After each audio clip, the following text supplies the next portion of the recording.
del nuevo libro de Manuel Alcántara, La esquina confusa, La esquina desnuda, itinerario confuso. Una nueva obra que yo en lo personal he disfrutado muchísimo, muchísimo editando. ¿Por qué?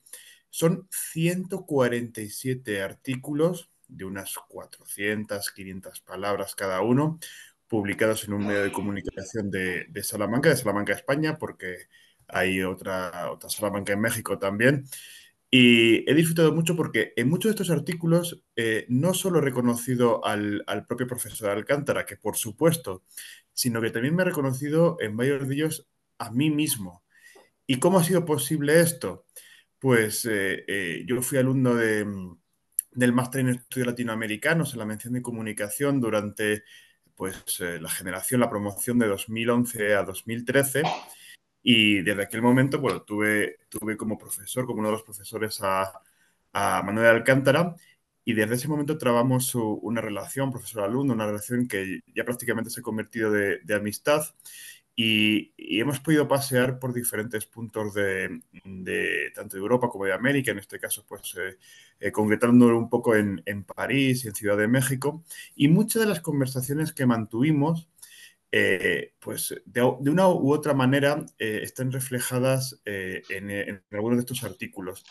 Y estas conversaciones, por supuesto, pero sobre todo muchas de las descripciones, muchas de los pensamientos durante esos paseos, por ejemplo, por París, se pueden reconocer perfectamente en estos artículos. Además, en este sentido, cualquiera que conozca pues, o Salamanca, o Madrid, o Francia, o muchos países de América Latina y lea los artículos incluidos en la esquina desnuda de itinerario confuso, podrá identificar muchos de esos rincones, muchas de esas sensaciones muy importantes que transmite el profesor Alcántara, el amigo Alcántara, el autor Alcántara, Manolo, y la verdad que es una forma también de, digamos, agraciarse, de identificarse con esos lugares y, por supuesto, con las reflexiones que hace el propio Manolo.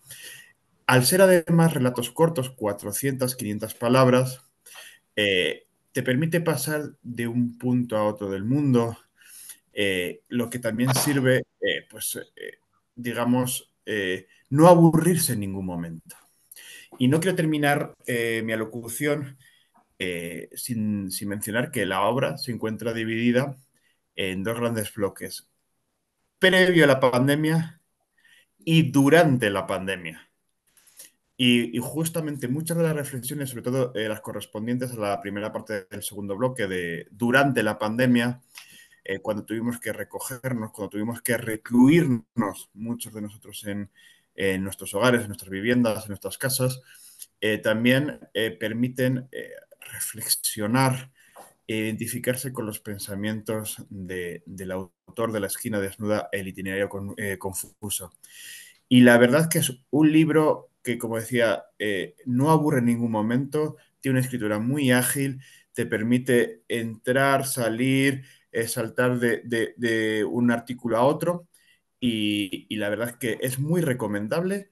No porque sea yo el editor, que también me imagino que influirá, pero al fin y al cabo es muy, muy, muy recomendable, y sobre todo porque la identificación que el lector tiene con la obra permite también pues engarzar con ella, engarzar con la esquina desnuda del itinerario confuso, y sin duda pues os animo a todos a inmiscuiros, a zambulliros en el nuevo libro de Manolo.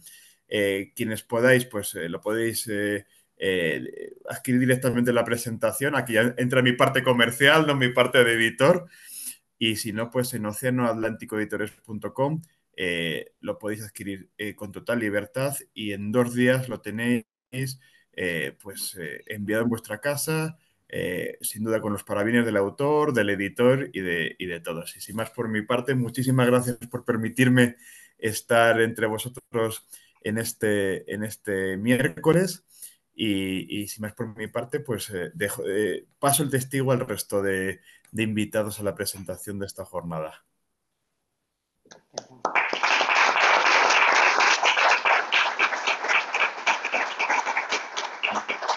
Bueno, Julio, como es una cuestión pública, lo puedo decir, no estás aquí con nosotros porque estás preparando tu boda que se celebra el viernes. Entonces, enhorabuena y muchísimas gracias. Muchas gracias. Efectivamente, se me complicaba un poco por temas logísticos, pero sí, me caso y entonces, pues efectivamente, se me complicaba un poco el poder desplazarme. Yo vivo, ahora estoy viviendo en Guadalajara, España, y aunque no estoy muy lejos, pero siempre hay detalles de último momento que además hemos tenido que resolver algunos, con lo cual, pues hay que estar ahí al pie del cañón. Gracias. Muchas gracias. Bien, buenas tardes a todas las personas de la sala. Yo efectivamente soy Francisca Noguerol Paqui, para todos los amigos que veo muchos por acá, una admiradora de Manuel Alcántara desde lo conocí cuando llegué ya en la lejana 1997 a Salamanca y me di cuenta de, al arribar a lo que sería el Instituto de Iberoamérica y Portugal por entonces, ahora ya Instituto de Iberoamérica, que él había fundado como tantas otras cosas en Salamanca, me di cuenta de que estaba ante eso que es tan difícil de encontrar, un intelectual en el más amplio sentido de la palabra. Alguien que se opone a aquello que supo también decir en el ensayo que llamó Jordi Gracia, el que fue director durante mucho tiempo del país, que ahora tiene un cargo fundamental en el país, el intelectual melancólico, ese intelectual que se queja de todo, que siempre está de mal humor, que no ofrece posibilidades, que no apuesta por el escepticismo, que no se abre a las preguntas. Eso es todo lo contrario de lo que sería Manuel Alcántara, y es lo que intentamos, desde luego, demostrar aquí a partir del libro que hoy presentamos. Y, por tanto, el mejor amigo del diálogo, desde el punto de vista incluso de lo que significa descubrir a partir de la mayéutica, la pregunta, el diálogo, la amistad, con Manolo siempre tiene que ver con plantearse preguntas que muchas veces abren interrogantes sin respuesta y que se van a seguir resolviendo a lo largo de los años, porque de eso se trata, de nunca ser maniqueo, ni dogmático, ni axiomático, sino, sobre todo, mostrar perplejidades y confusiones. Y aquí empiezo ya con la presentación del libro que ustedes tienen delante. No hace falta más que decir que, bueno, yo presenté el anterior de La esquina desnuda. En ese momento se llamaba El costado íntimo, porque este libro forma parte de una trilogía que sería La esquina desnuda en la política, donde Manuel avanza sobre su increíble conocimiento de lo que ocurre en el panorama político y nos demuestra, obviamente, su percepción del mundo. Luego vino La esquina desnuda, El costado íntimo, que empezaba además con una preciosa foto de un beguinaje, o sea, de ese lugar donde vivían esas mujeres extraordinarias que eran las beguinas, y ese lugar al que tú tienes tanto amor, que es Bruselas y Bélgica en sí misma, ¿no?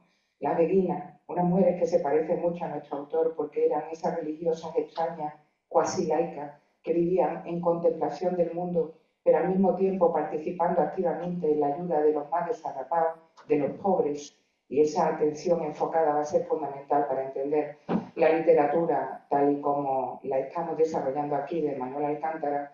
Y después del costado íntimo, donde veíamos la ternura, donde veíamos la cuestión relacionada con la biografía, hoy llega Itinerario confuso.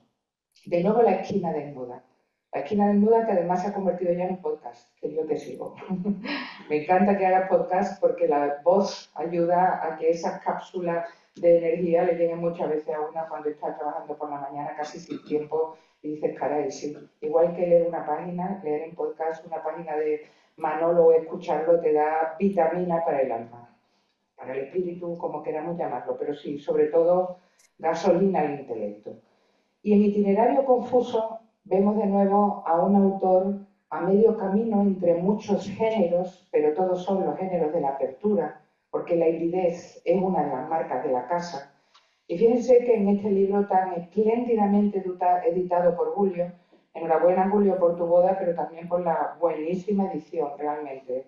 La calidad de las páginas, la ausencia de ratas. Me encanta además que el editorial se llame Océano Atlántico, tan relacionado con Manolo, que hoy nos diste una guayabera elegante como siempre, para demostrarnos lo que todos sabemos. Yo también soy latinoamericanista, así que adoramos la elegancia cuando además muestra a Latinoamérica. Este vestido me lo compré yo hace poco en Chile, así que venimos también haciendo honores a nuestros amores comunes. Itinerario confuso nos habla precisamente de lo que es la clave del pensamiento de este autor. Caminar, alguna vez lo llamé flaneur, y de hecho aquí hay un recuerdo a ese pensamiento, porque el flaneur es el que vaga atendiendo y aceptando el detalle que pasa para comprender el mundo. Itinerario nos habla, por supuesto, de camino. Y aquí van a ser fundamentales los lugares y los viajes, ya que se trata de una persona marcada por encima de todo por sus alas.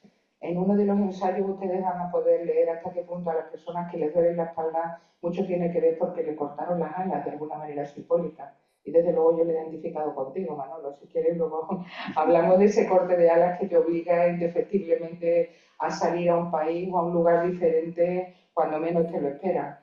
Ese itinerario, además, que nunca debe ser guiado, confuso. Esa palabra nos habla de una de las estrategias retóricas más interesantes que encontramos en el libro, la pregunta abierta. Muchos títulos de los textos que vamos a leer aquí son preguntas y no se busca una respuesta única, como digo. Muchos textos terminan también con un rosario de preguntas. Esas preguntas que nos hacen resetear, atender a lo que importa. Y ahí está esa idea de José Emilio Pacheco, ¿no? Ya que hablamos de México, atención enfocada. La literatura real es atención enfocada y la de Manolo se muestra desde el primer momento.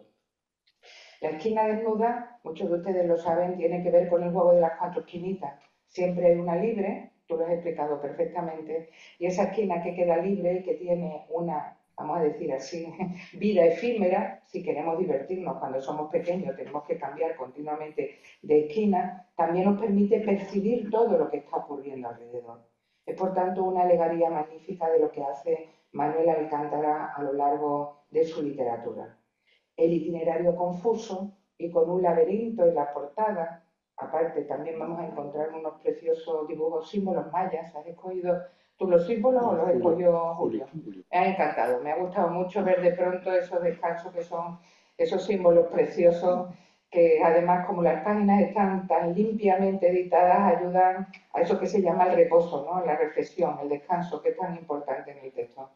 Esos símbolos mayas entonces que nos componen la visión de un hombre al que no puedo sino llamar ilustrado, del Renacimiento pero también ilustrado, porque atiende a lo que ocurre, se preocupa, como digo, de no anclarse en nostalgia mal enfocada, en maniqueísmos desgraciadamente dogmáticos, sino en pensar el presente. Esto va a ser una de las claves más importantes que vamos a ver acá. La obra efectivamente se divide en 2 partes porque recoge 5 años de escritura, porque por eso es absolutamente rica y yo les recomiendo que la tengan en la mesilla de noche.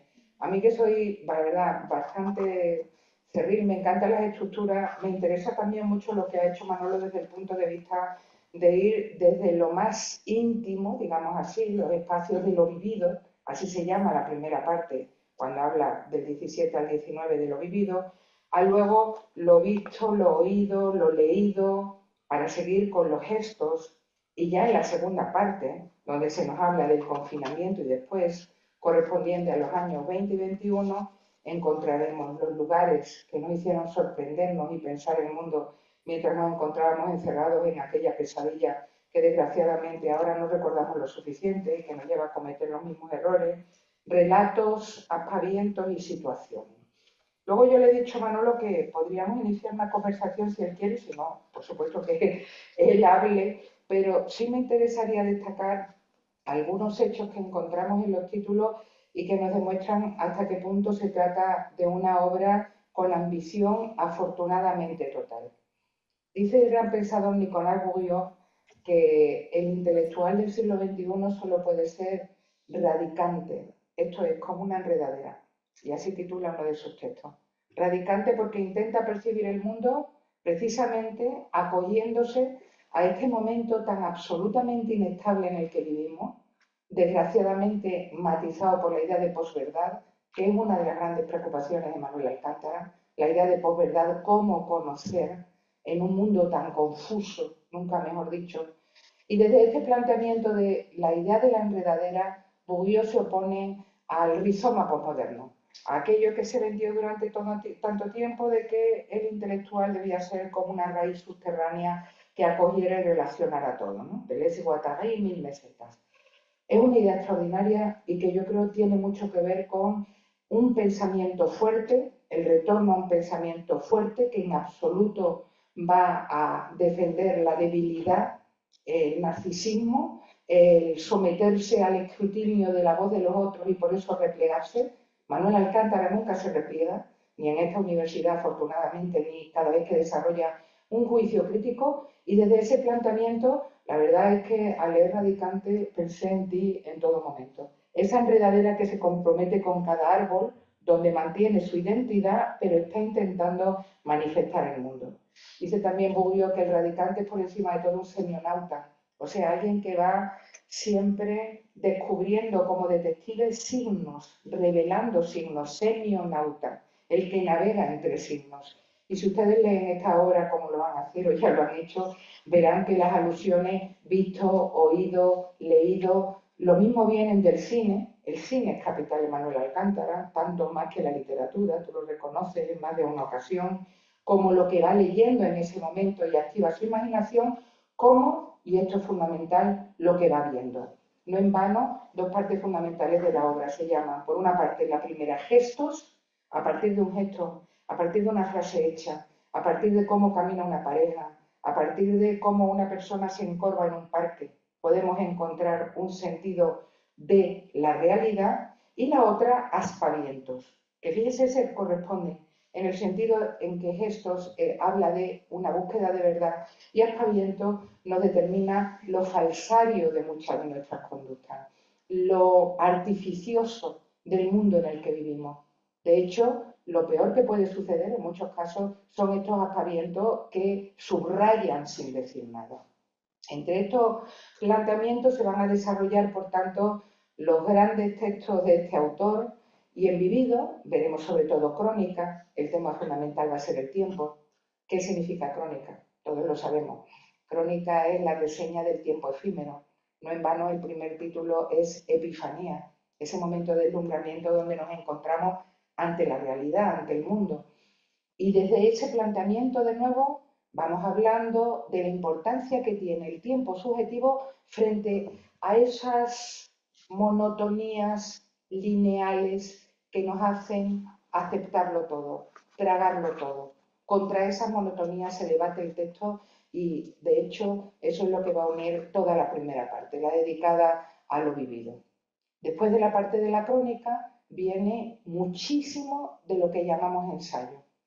El ensayo, lo sabemos todos, lo descubrió Michel de Montaigne porque él iba anotando en las glosas de sus páginas de sus libros anotaciones, iba haciendo borradores y declaraciones de lo que leía. El ensayo eran sus borradores, sus sketches. Visto, oído, leído será la segunda parte.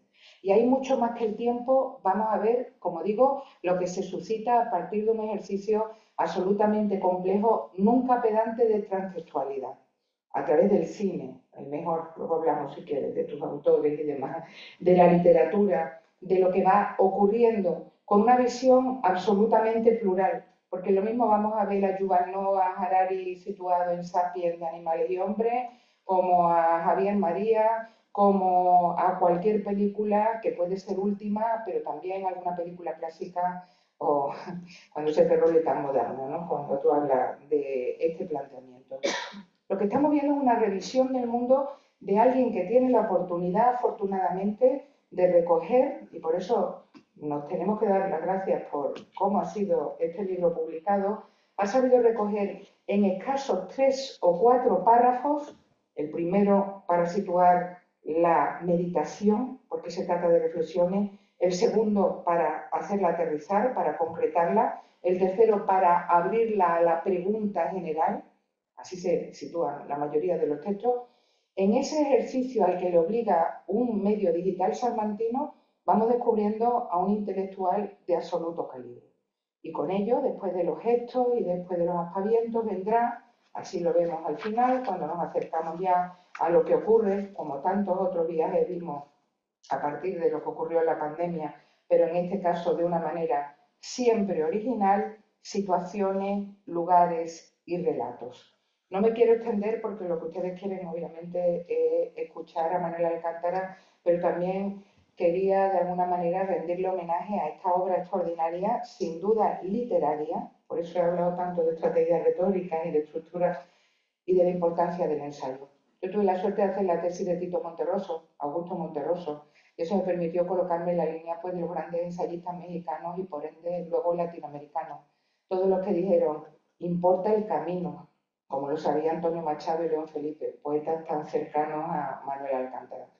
Por ello no puedo sino agradecer enormemente que Manolo se siga preguntando en este itinerario confuso, que rechaza absolutamente lo que serían los lineamientos fáciles y que siga pensando para nosotros. Así que muchas gracias, Manolo, y bueno, ahora es él el que tiene la palabra, que es el que importa. Gracias.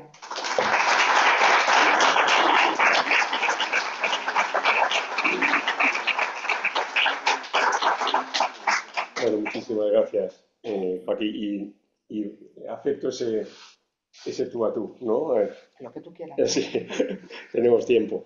Bueno, muchísimas gracias por estar aquí esta tarde. Gracias, Julio, por tu apoyo y a esa aventura que se llama Océano Atlántico, a la que deseo lo mejor.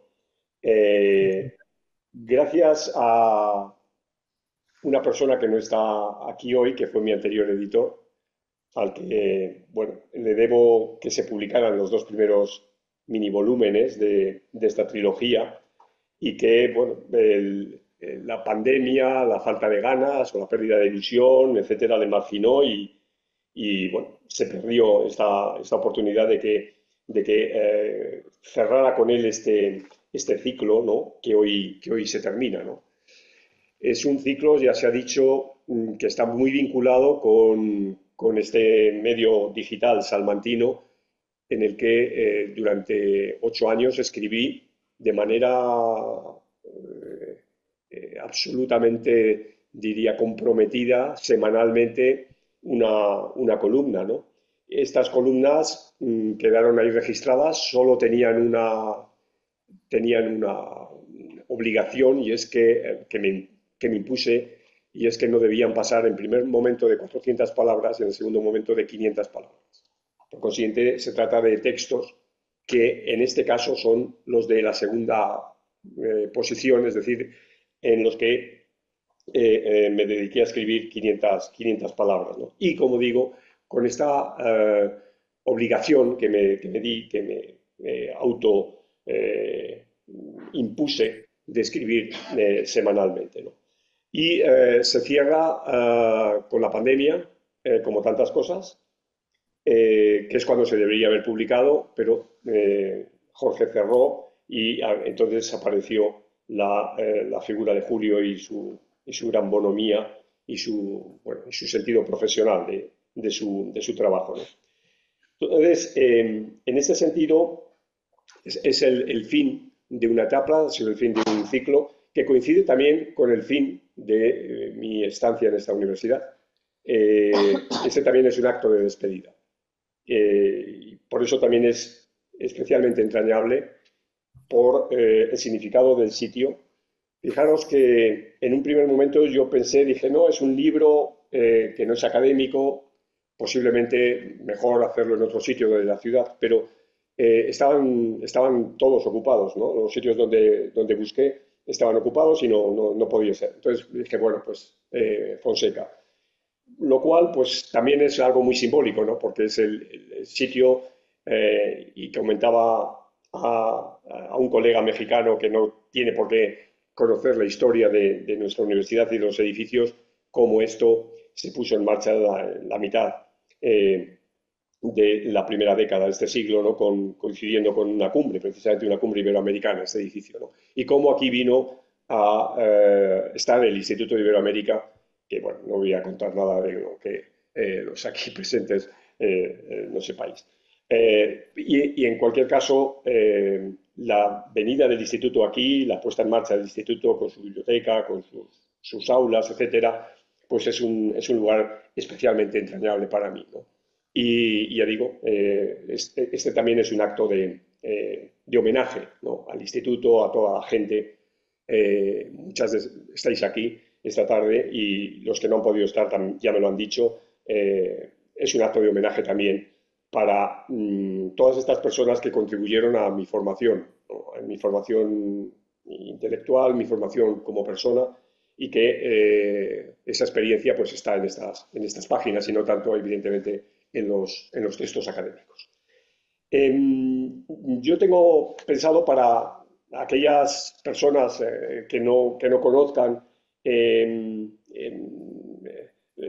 estilo y las preocupaciones, he seleccionado solamente 3 textos para leer y luego ya vamos a nuestro debate, ¿no? Que son 3 textos muy distintos que se insertan en las distintas partes y secciones que tiene el volumen y que sinceramente me ha resultado muy difícil y no voy a decir ni que sean los que más me gustan o los que más... No. También Julio me echó una mano señalándome cuál creía que debería leer y de esos pues he tomado uno y los otros 2 son de mi cosecha. El primero probablemente me haya dejado arrastrar por el título, porque el título hace alusión a una circunstancia personal que cuando yo lo escribí no existía, el título es El abuelo.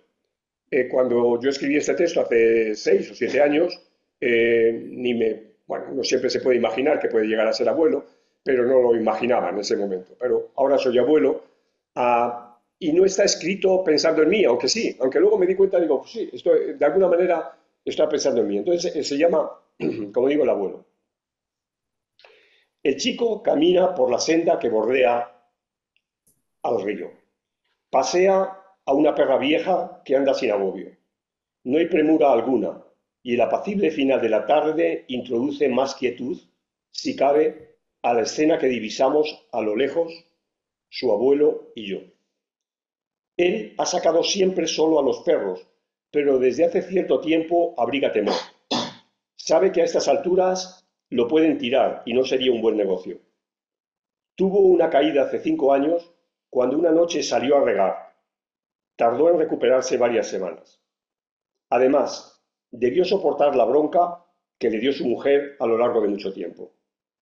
Como el nieto, que frisa la adolescencia, ha venido a pasar las vacaciones al pueblo, él lo ha convencido para hacer la tarea que ahora es más fácil, pues el perro murió. Piensa que el trato con los animales es beneficioso para el niño. El verano ha terminado y el abuelo, mirando con nostalgia a la perra tumbada en el rincón del patio, habla con orgullo del nieto. El crío cantaba de maravilla, me cuenta. Lo hizo hasta los 5 años. A la caída del día se sentaba en un taburete y veía tocar la guitarra a su abuelo. Una vez, nadie ha sabido explicar cómo fue, se arrancó con unas cantinelas que había oído en el grupo de los mayores. El abuelo lo corrigió algunas cosas y la práctica se hizo cotidiana durante aquel verano de hace un cuarto de siglo. No hubo jornada que no lo hicieran, solos o acompañados. Terminar la merienda, un tazón de leche con migas y colacao con pan y chocolate, era la señal para comenzar la farra. Nunca pude imaginarme que el hoy hombre hecho y derecho que conozco tuviera esa habilidad. ¿Por qué dices que el chaval no ha vuelto a cantar?, la interrogo. Y ella me responde que esa pregunta se la hizo hace años y que la respuesta del entonces niño fue lapidaria, porque el abuelo ya no está.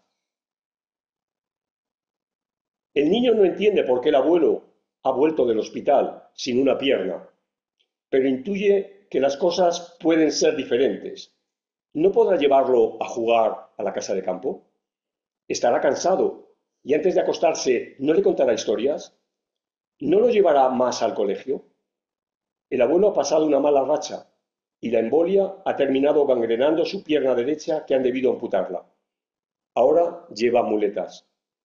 Sabe que el final está cerca, que apenas si será un incordio en la casa, que en el negocio familiar obligará a su hija a dejar la enseñanza, haciéndose definitivamente cargo de este que la abuela tendrá que seguir asumiendo tareas y que necesitará de mucho coraje para atender a su mocito. Pero es precisamente su nieto, el brillo de sus ojos, su inquietud permanente, su avidez a la hora de escuchar las historias de la guerra, lo que lo mantiene vivo. ¿Está seguro? Hemos vivido o estamos viviendo unos tiempos tristes en la universidad. No les voy a hablar, evidentemente, de cosas que he escrito, pero sí les voy a leer un texto que tiene que ver con la universidad en un escenario en el que normalmente no he escrito mucho a propósito de la universidad, ¿no?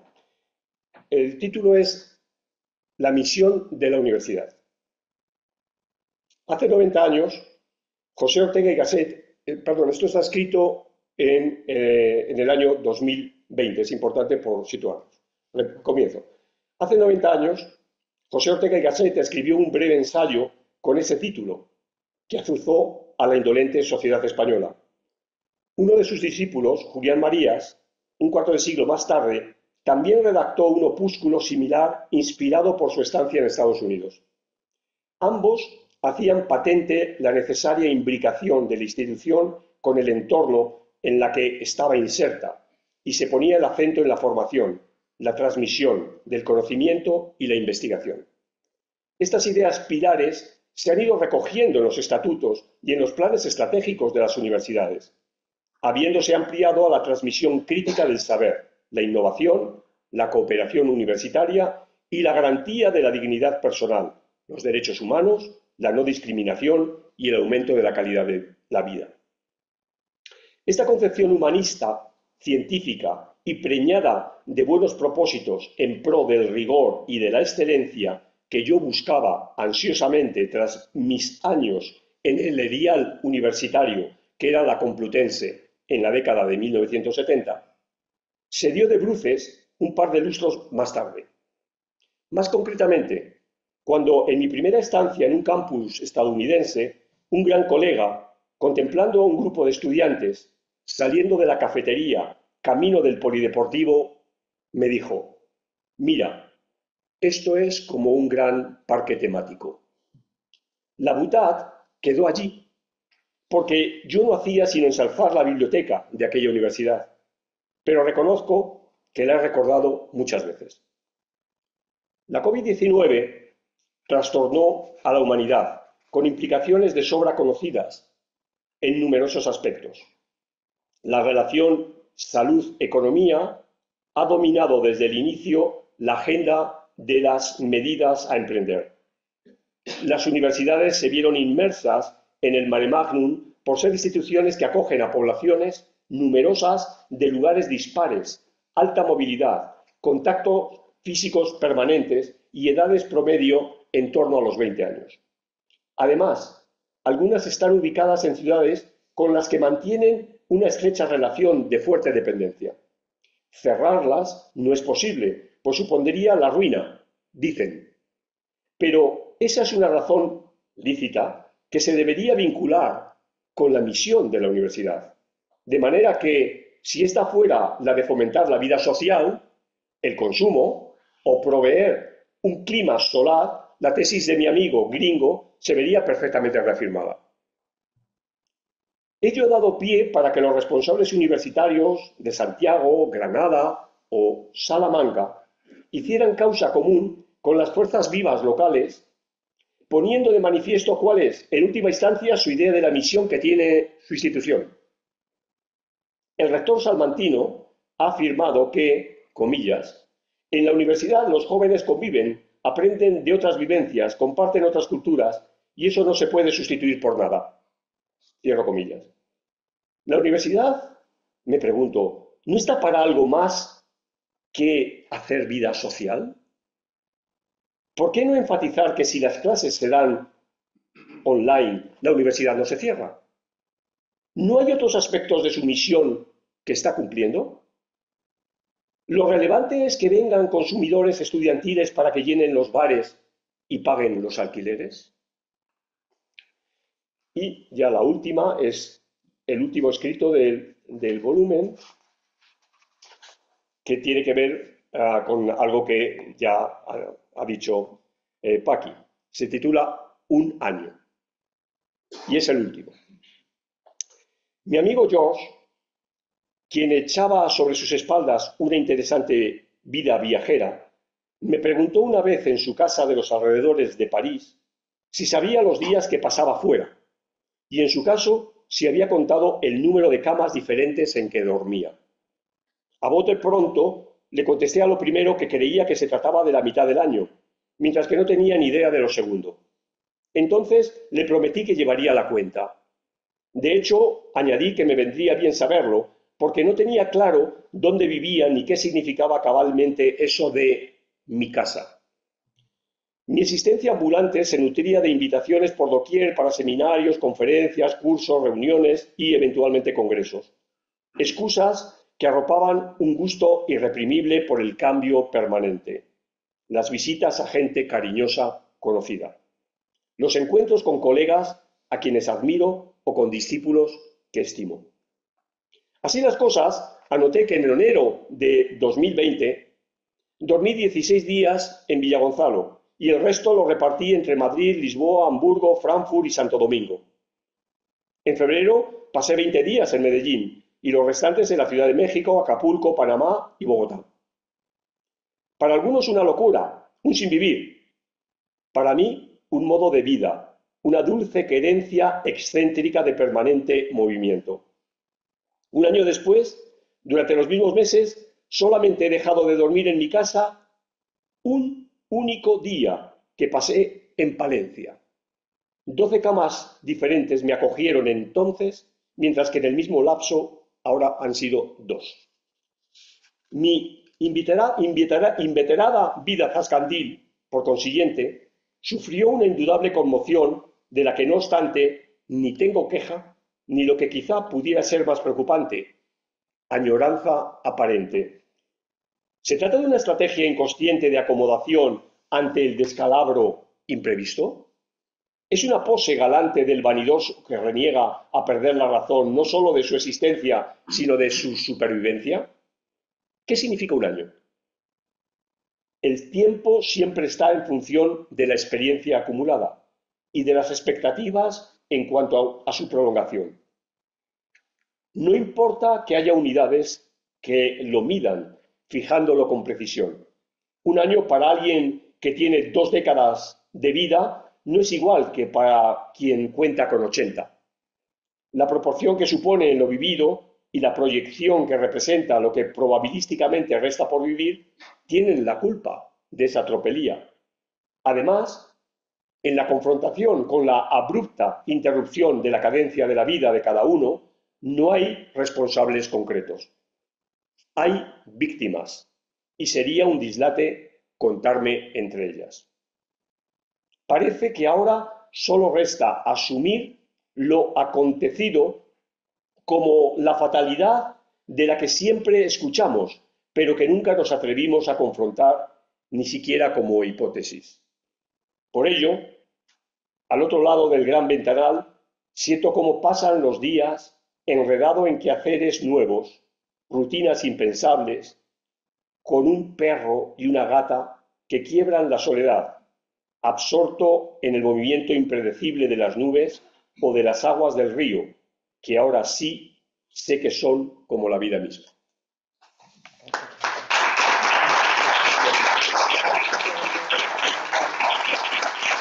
Gracias.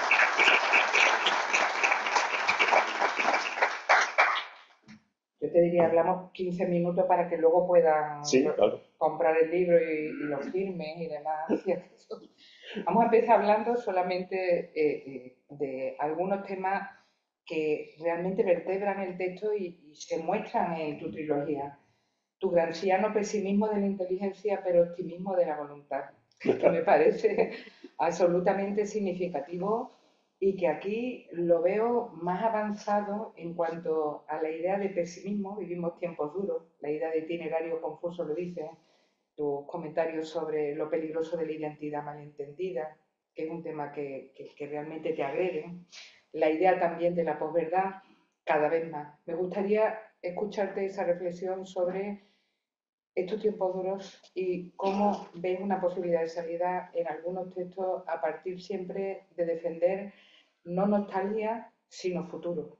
Me parece que has escogido el abuelo por algo, has escogido la idea de nieto porque quieres ir a futuro. Pero esa idea de la confusión sí permea el texto bastante, desde el principio. Bueno, estamos hablando de textos escritos hace exactamente el último 4 años, ah, y soy todavía más pesimista que en estos textos. La gran pregunta que uno se hace es si eso tiene que ver con algo objetivo o tiene que ver con la edad, ¿no? Con la acumulación de escenarios en los que las puertas se van cerrando o lo que no ves que haya salida, ¿no? Eh, a propósito de los viajes y del hablar con gente en escenarios muy distintos, lo que también me agobia más es que en estas conversaciones, por doquier, el pesimismo está presente. Es colectivo y da lo mismo estés donde estés en el país que estés, ¿no? Ellos te van a contar su, no digo su anécdota, pero su problema del momento, ¿no? Y pensando que es el único, ¿no? Y que no existen otros problemas similares, o que no hay en otros lugares problemas similares, ¿no? Entonces esto me lleva a tener una posición mm, derrotista, ¿no? O sea, una posición oscura, ¿no? Pero a la vez me rebelo contra ello, ¿no? Entonces, cuando la gente me dice, bueno, pero es que no paras, sigues haciendo cosas, digo, sí, es que esa es la manera de rebelarme, ¿no? O sea, precisamente el intentar seguir tirando de, no sé de qué carro, no sé en qué escenario, pero hay algo innato, yo creo, que me impulsa a seguir moviéndome. A mí me parece muy significativo que acabas con la palabra como la vida misma y mirando el río, y además de una forma muy positiva. Y siempre busca la apertura a partir de la meditación o en los momentos, en las utopías intersticiales que dice Michel Maffei-Joly, ¿no? Ujú, La conversación con los amigos, ujú, la posibilidad de que haya expectativas de futuro para los más jóvenes, que es un tema que te apasiona y te preocupa muchísimo también, ¿no? Que no sí, haya esas expectativas, o sea, serían las acciones, a veces individuales o menores, las que te llevan a ver una posibilidad de futuro. En todos los textos estaba viendo cuando hay una defensa a partir de la epifanía.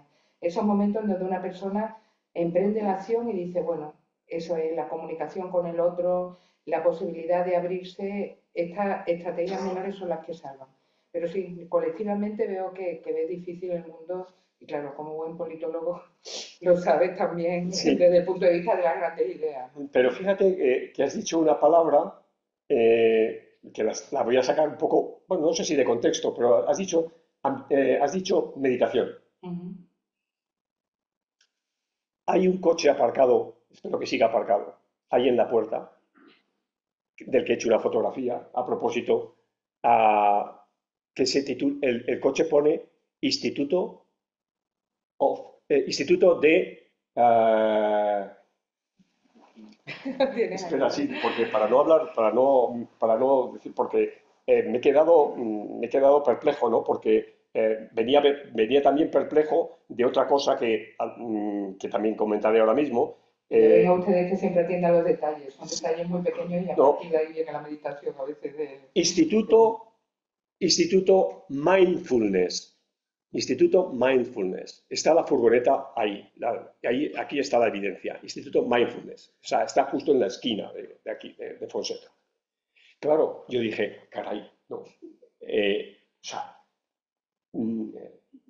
O sea, la meditación, cosa que yo, perdón, porque no quiero faltar, por supuesto, respeto a nadie, es algo que yo no hago, pero ya sé que hay que hacerlo, ¿no? Todo el mundo te dice que hay que hacerlo, ¿no? Que hay que meditar, pues yo no lo hago. Pero seguro que alguna vez lo hago. Pero estamos en esto, ¿no? Pero venía perplejo porque un 300 metros antes, también hice una foto, lo había visto otra vez, porque por esta calle no he paseado mucho, pero la calle que continúa Fonseca hacia el Hernán Cortés y demás, hay algo que también tengo que sacar algo, hay un instituto de las identidades. ¿Lo sabían ustedes? Que en Salamanca tenemos un instituto de las identidades. Caray, yo dije, esto son palabras mayores, esto es jugar en la liga, en las grandes ligas, tener el coraje de tener un instituto de las identidades.